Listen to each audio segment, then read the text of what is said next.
গোলাঘাট বাণিজ্য মহাবিদ্যালয় স্বায়ত্তশাসিতত 2025 বৰ্ষত যিসকল স্নাতক বৰ্ষ আৰু হায়াৰ ছেকেণ্ডেৰী ফাৰ্ষ্ট ইয়েৰ যিসকল ছাত্ৰ ছাত্ৰীয়ে নতুনকৈ নামভৰ্তি কৰিছে সেইসকল ছাত্ৰ ছাত্ৰীক উদ্দেশ্য কৰি আজি গোলাঘাট বাণিজ্য মহাবিদ্যালয়ৰ এই পদূলিৰ পৰা ছাত্ৰ ছাত্ৰীসকলক আনুষ্ঠানিকতা ৰক্ষা কৰি স্বাগতম জনোৱাৰ এটা পৰম্পৰা পূৰ্বৰ পৰাই আছে আৰু আজিও এই পৰম্পৰা কৰা হ'ব। আৰু কেনেকুৱা ধৰণে আমাৰ এই মহাবিদ্যালয়ৰ অগ্ৰজ ছাত্ৰ ছাত্ৰীসকলে অনুজসকলক সম্বৰ্ধনা জনাব সেই কাৰ্যসূচীৰ মাজলৈ আপোনালোকক লৈ যাব বিচাৰিছোঁ।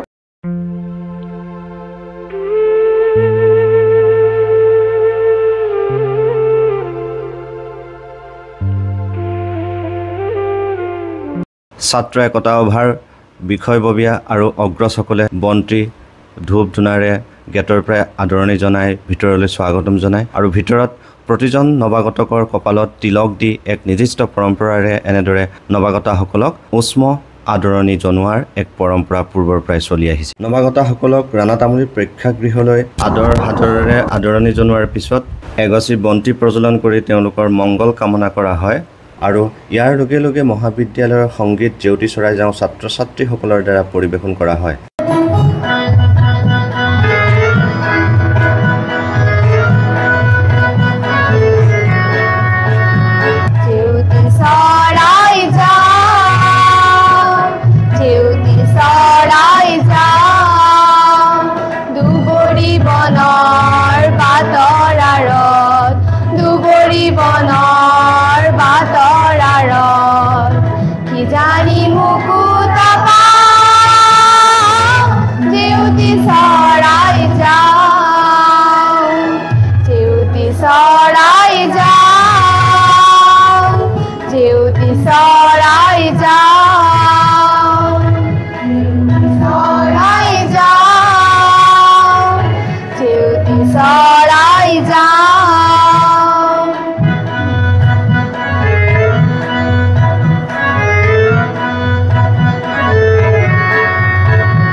জীৱনৰ বাটৰ আঁৰত কিজানি মুকুতা পাওঁ জেউতি চৰাই যাওঁ জেউতি চৰাই যাওঁ জেউতি চৰাই যাওঁ জেউতি চৰাই যাওঁ জেউতি চৰাই যাওঁ